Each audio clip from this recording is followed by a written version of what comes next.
What is up? I'm Malzahn Hudjavandi. We will be joined shortly by Devontay Love-Taylor because this is Trench Talk after all. He'll be here taking all your questions on YouTube, but it is Warchant TV, part of the warchant.com family. Hit that thumbs up button at the bottom of your screen, maybe in the lower right corner. Hit subscribe. See a little bit of a bell. Hit the bell. Set your notifications. We would appreciate that. It's Miami week after all, everybody. It is Miami week. I hope you're excited. I know I'm not the most excitable guy, not the most positive guy, but this is one of these games that we all get up for. Not just the players, but us in the media. You, the fan, you have to get up. Hopefully you'll show up. We need a packed stadium. We talked about on the podcast I just recorded with Corey. 70,000 people went to Williams-Brice Stadium in Columbia, South Carolina to watch like a 3-5 South Carolina team take on Florida. Step up. Let's go. Takes a village. Anyhow, don't forget Seminole Headlines goes 1 to 3 o'clock tomorrow live here on Warchant TV as well as 93.3 FM in Tallahassee. Team returns to practice tomorrow. They did their little walkthrough on Sunday. Maybe we'll get some information from Devontay on how that went. But they'll practice Tuesday, Wednesday. Should be open to us. We'll go out there. We'll observe. We can't give you too many details, but, you know, if Jordan Travis is out there and he makes a good play, we're allowed to report that. So hopefully we'll be able to do that for you folks. But do stay connected to the website, warchant.com. We'll have live updates from practice. Don't forget Wednesday, basketball season tips off against Penn, 20th ranked Noles. So lots going on. Fun, exciting week. A lot of it's due to you folks getting involved. Get your questions ready. We're going to start Trench Talk with Devontay Love-Taylor, in about 15 seconds.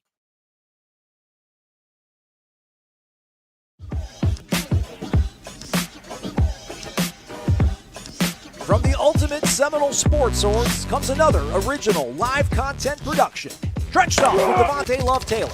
You bring the live rounds, he'll bring the pancakes. And now, number 58 in your programs, but number 1 in your hearts, here's the man of the next half hour, Devontay Love-Taylor.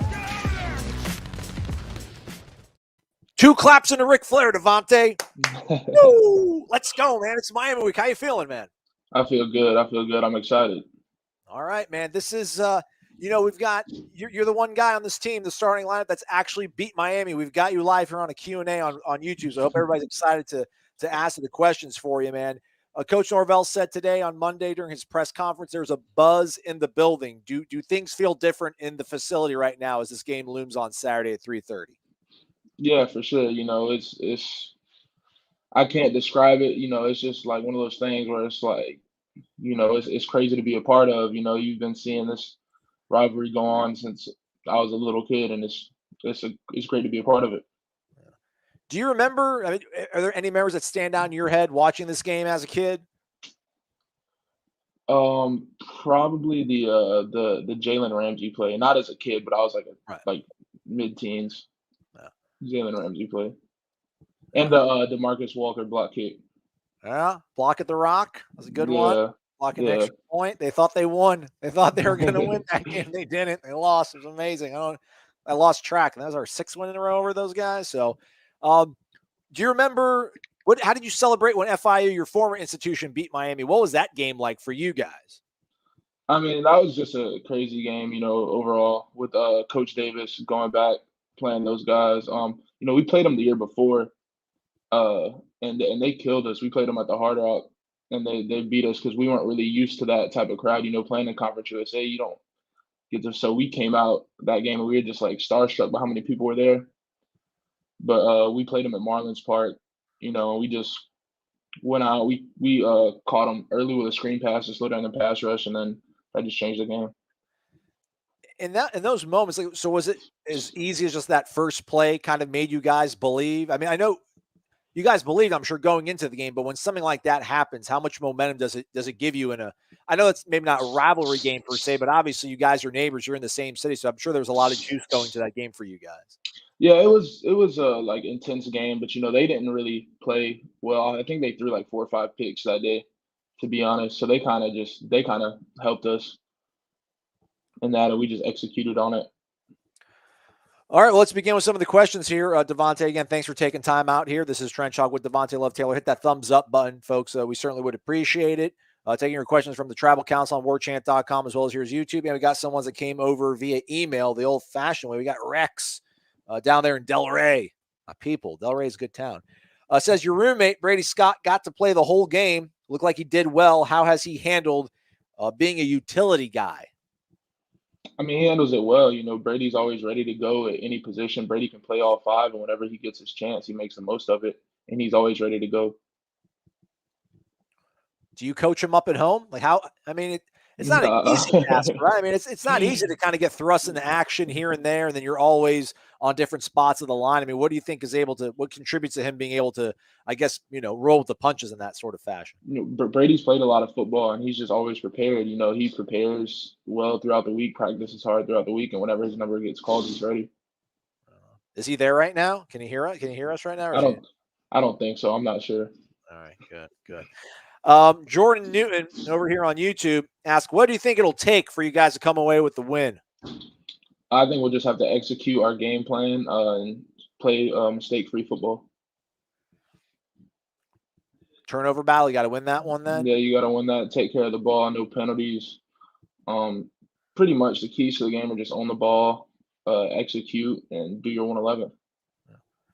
How was Sunday? How was yesterday's sort of walkthrough in terms of spirit, I guess, your guys' mindset do you feel going into that one? I mean, after we have our walkthrough after meetings, so once you finish the meetings, you forget about the previous day and you got to start focusing on the next week. So we are all in high spirits. We wanted to go out and execute what we had to do in walkthrough. Devin Farrell, thanks for the question, Devin. And I forgot who I popped up on the screen, but Jordan, thank you for your question as well. Devin asked, who on the Miami defense is a playmaker or a guy that you have to kind of keep an eye on? I think the whole defense, they play tough. They're physical. The interior D linemen, 96, 91, 81, they're all good players. They're ends. I believe 12. Number 11 is a good player. 53 is a good player. They're good players all around. We're going to have to come play hard and play physical. You're not one to disagree with the coaches.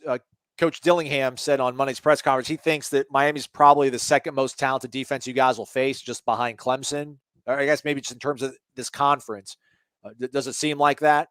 Yeah, they're very talented. They don't have many, some defenses there's where you can turn on film and you can find their weak spot and you can say, okay, we're going to attack this week. They're not one of those defenses.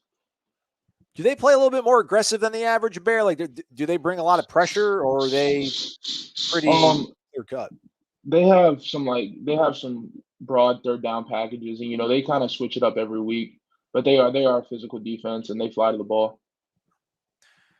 Thanks again for the question, Devin. Let's see here. Scott Chastain, do the coaches talk about how this is a big recruiting game, just like Notre Dame? No, they don't really bring up recruiting to us, but they do let us know, this is a rivalry game, and these are games that we need to win. What's going on? Are you guys doing some home improvement projects? I believe so. I don't know what Bryson has going on. No, you're good, man. You're good. Just giving you.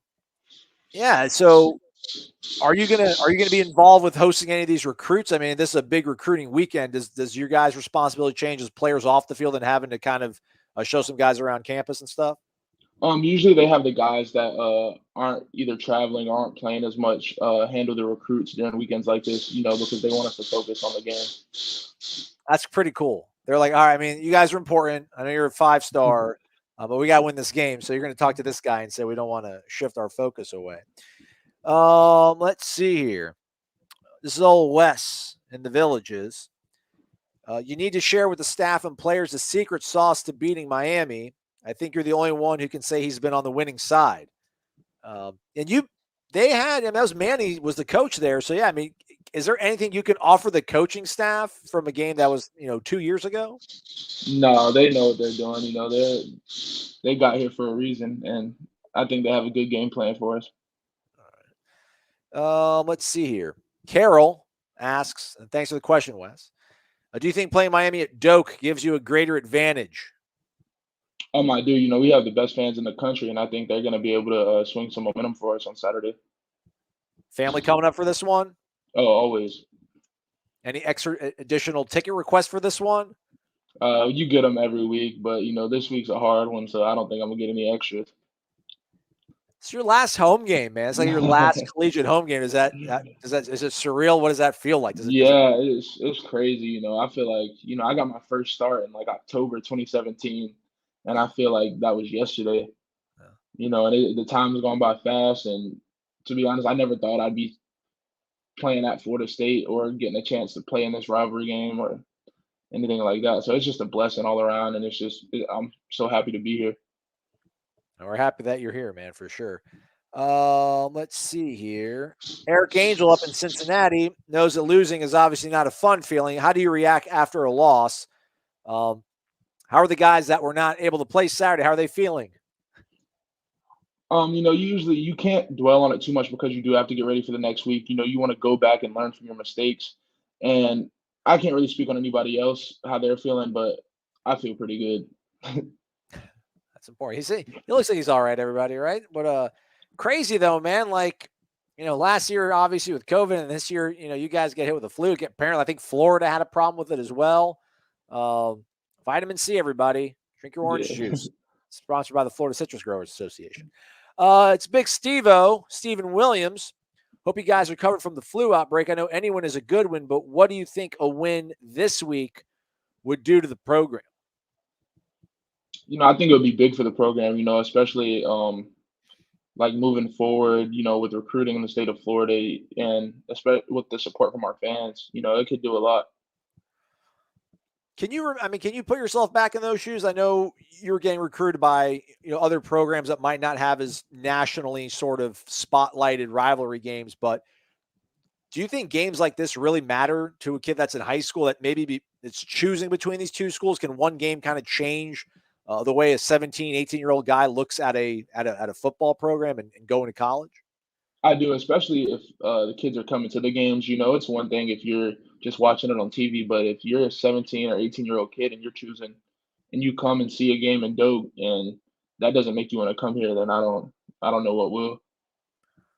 Do they mingle? Like, are they allowed to mingle in the locker room before a game, or like, do they do a good? Like, are the recruits kind of on their own, like in a different part? Like when you guys are getting ready, I just can't imagine like you're getting like strapped up and getting ready to go play a game, and like some kids just kind of walking around. And it's like, Oh no, oh, they're never in the locker room before the game. okay. At least when we're in there, they're not. William Flynn asking some personal questions. Did you lose any weight last week? Not a whole lot. I lost like 3 or 4 pounds, nothing crazy. But I lose probably 3 or 4 pounds a week and then gain it back and then lose it again.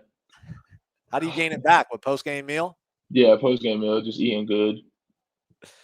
Oh, very nice. Let's see here. Back to the fans, back to Doak. Scott Chastain, your view as a player, how much does it mean to have a full house at Doak? Does it provide more motivation? Playing offense, it doesn't really affect you as much as you would think because the fans are more quiet when you're on offense. But defensively, it means a lot. I think in the previous game there were 2 false start penalties just based on the crowd noise. So it means a lot. Let's hop over to warchant.com, the ultimate Seminole sports search with that promo code warchant30 for a 30 free day trial, folks, and then maybe ask for a full subscription for your Christmas present. We'll go over there, and it's Conway T 4811. Hey, Devontay, I'm just curious about trash talking on the field between players. Also, how do the refs manage it? I know trash talk happens, but it's crazy sometimes with name calling, or is it pretty generic? Also, are there certain things that cross the line for the refs? There's not really as much trash talk as you would think. At the end of the day, we're all out there competing. We all have the same goal. And even if you are talking trash in the middle of plays, it doesn't like carry over to after the games or anything like that. At the end of the game, it's always mutual respect between people competing. So there's not really much trash talk that goes on. Like, do you go out of your way to like make sure like you dap up and like talk to defensive linemen after you've played them? Because it's weird. Like you'll see certain players talk to certain opposition players and like, all right, well that makes sense. They went to the same high school or like they were from the same area. But like, how does it work for you after a game? Are you just like, all right, let me go listen to the alma mater and I want to go hit the showers, or do you try to like seek out the person you just played against and talk to them? Yeah, I usually find a couple people that I went against throughout the game and just wish them luck throughout the rest of the season and just normal stuff. Right on. Derek Neal, thanks for the question, Conway T 4811, I think it was. What's your favorite music track to listen to while you're working out? Probably Rod Wave or Future, all clean music, of course. I don't condone it, listening to any profanity. But probably the Purple Rain album by Future. I've been listening to that since I was in high school. That's like my go-to, and it's about an hour long, so I just put it on from start to finish. What about Phil Collins in the air tonight? Does that ever pop up? That does not pop up on my playlist. NFL countdown, whatever they do for NFL games, they did this whole big story about talking all these NFL players about Phil Collins in the air tonight, how they all have been like listening to since they were in college. Maybe Oh yeah, Phil, it's always on a playlist. Like everywhere I've been, it's always as soon as you come in the locker room after warm ups, it's been the first song. Even at my last school, it was the first song. even if it's a noon game, you still feel it in the Yeah, air tonight. yeah. Still feel it in the air tonight. Carol asks, who does this team overall think it's their biggest rival, Miami or Florida? I don't think we can choose one. One of the main jobs of coming to Florida State is to beat Miami and Florida, so you can't really pick one. What about Maurice? Like, is there anything extra on the line for a guy like Maurice who's from Miami? I don't know. I haven't really talked to them too much about it. They went to high school with a lot of those guys. They know a lot of them, so I'm sure there is. We turn back. Thank you for the question, Carol. We turn back to an emailer here. It comes from Elizabeth. When you beat Miami for the second time in your career on Saturday, what meal will you celebrate with? It's a 3:30 game, so probably like Chick-fil-A or Wingstop or something. I don't know because college town will be busy. It's hard to go find somewhere to sit down and eat. So Are you probably gonna want something quick. Are you even going to want to sit down though? Like, aren't you just going to be like totally energized after you beat Miami? Right? Steve wants you to ask me how much I love Florida. Yeah, I like Florida. I get it, man. Like, I know. I mean, maybe there is one that you don't like more than the other, but you got to be diplomatic. Yeah, I want you to beat everybody on the roster on the schedule. But man, if you guys can win the last game of the season, maybe not the last game. If you guys win out, maybe we'll go to a bowl game. That'd be awesome. If you can win the last one in November, I would certainly appreciate it. They're the worst. Miami fans, y'all are no gems either, but Florida fans are just a special place in my hated heart. Let's see here. Let me see. Jordan's asking the tough questions now. Some people may not feel the same. However, I feel we have wide receivers that can make plays. What has prevented them from maybe showing out in games, in your opinion? I don't know, are you really able to see anything? I mean, I know you're dropping back in pass pro. No, I usually just focus on, what my group and I have to do. I don't really focus too much on other positions. I think they're competing well, and I think they're working hard every single day. Do you see a guy Keyshawn, though, I feel like he kind of has to stand out. He seems so passionate and so much of a leader. Is he a guy that even like an offensive lineman can see trying to lead by example? Oh yeah, for sure. Keyshawn, especially when I was doing my rehab because he got injured the year before I did. And I mean, he's still in there today doing rehab from an injury he suffered 2 years ago, and he doesn't have to. He's always working hard. He's always in there getting treatment. He's always running extra routes after practice. He's just a workhorse. It's what he does. Folks, again, we're live here on YouTube. At that thumbs up button, we certainly would appreciate it. Subscribe to the YouTube channel as well. It's all underneath Devontay there on your screen. Let's see here. William, by the way, says he's got you. He'll pick up the tab on some wings. You guys will talk business, and he'll just write off his NIL on the benefits. So I appreciate that. what's been the second coolest NIL thing besides us? Or do you guys we in the media fans had this sort of concern, this worry. The guys are going to start, because in the real world, man, we don't really know what people that we work with, how much money they make. And when you do find out how much people make in your office, sometimes things get a little bit sideways. There's some jealousy or some ego getting involved. Do you guys talk at all about these things? We were afraid, this player's going to make all this money and this one's not going to get it. They're going to feel their feelings going to be hurt. Do you guys really talk at all about what you're able to manage and get done with this NIL stuff? We do a little bit, but I think it depends on the relationships you have with your teammates. There's no animosity on our team. When you see guys get NIL deals, you're happy for them because you want to see them profit off their hard work because you see how hard they work and stuff every day. And, if there's something you can do to help out your teammate, we do it all the time. We had the opening, the July 1st date when we did the Ale House autograph signing. That was a big deal. Scott Chastain is back here. Obviously our record's not what we want as fans, but thank you to all the players for the effort and never quit attitude. Appreciate it. Hope to see you do. I have a question. Just wants to wish you well. Look at Scott. I appreciate it. Oh yeah, hey, back to NIL. Has Amari walked away from Barstool after Dave Portnoy talked bad about you after the Clemson game? Like, do we got anybody get your back on that one? No, I don't think they're gonna walk away from that one. Come on, Amari. Come on, Amari. Team player, man. Stephen Williams, Big Steve-O, asks, as an offensive lineman, what is the hardest defensive move to block? It depends on the situation and the player. If I'm a slow-footed guy, I'm gonna struggle more against speed. But if I'm like not really a heavier guy, I'm a lighter guy, I'm gonna struggle more against the bull rush. I think I've probably asked you this before, but Mike Tyson's got the whole thing where everyone's got a game plan until they get punched in the mouth. Like, you can watch on film and see that guy, likes to do a swim move or like a rip or something, and you can watch the film. How much of it in the heat of the moment, there's like 75,000 people screaming, you're looking at the play clock, making sure you're getting everything off. I mean, you're making sure your splits are good. How much of it is everything really just instinct? How much of it is stuff that you're being coached and taught to key in on and you're able to execute in terms of a game? That's what comes with playing at this level. You have to lock in and revert back to your training. We train all off season for those situations, and those situations might only come 2 or 3 times a game.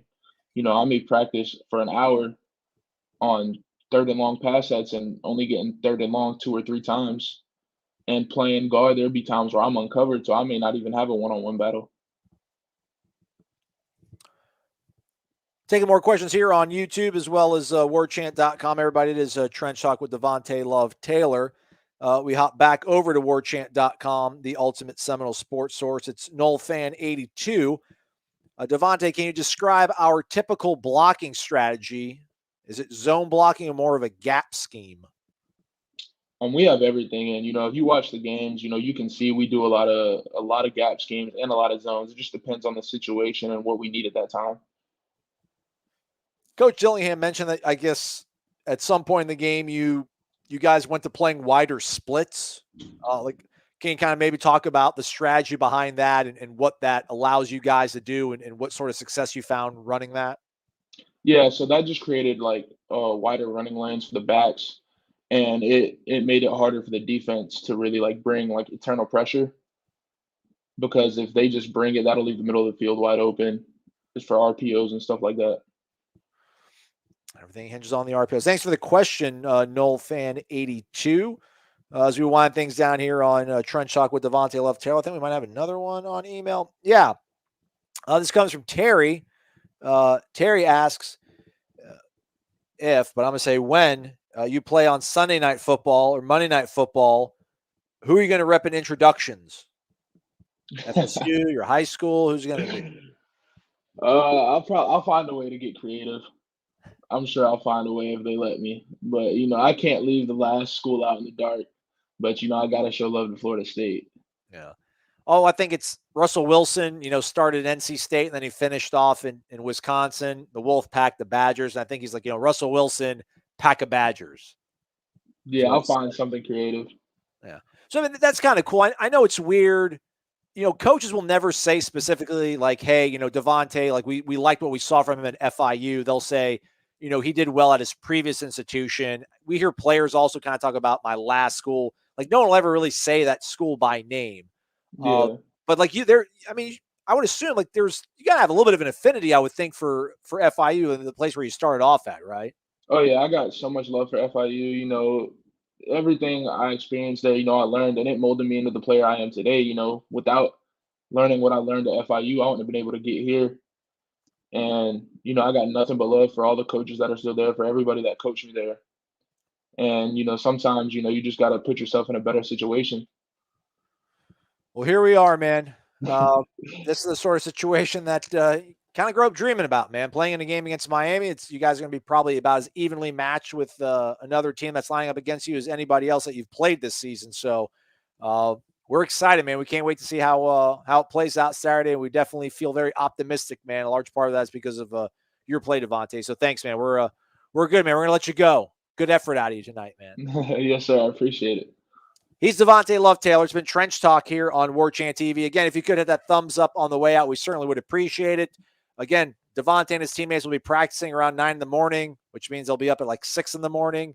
Wake Up Warchant will be there waiting for you folks. Seminole Headlines goes from 1 to 3 o'clock, and we'll have live updates from practice starting around 9:30 or so over on warchant.com. So do stay connected with us. For Devontay, I'm Aslan. Thank you so much for watching this edition of Trench Talk.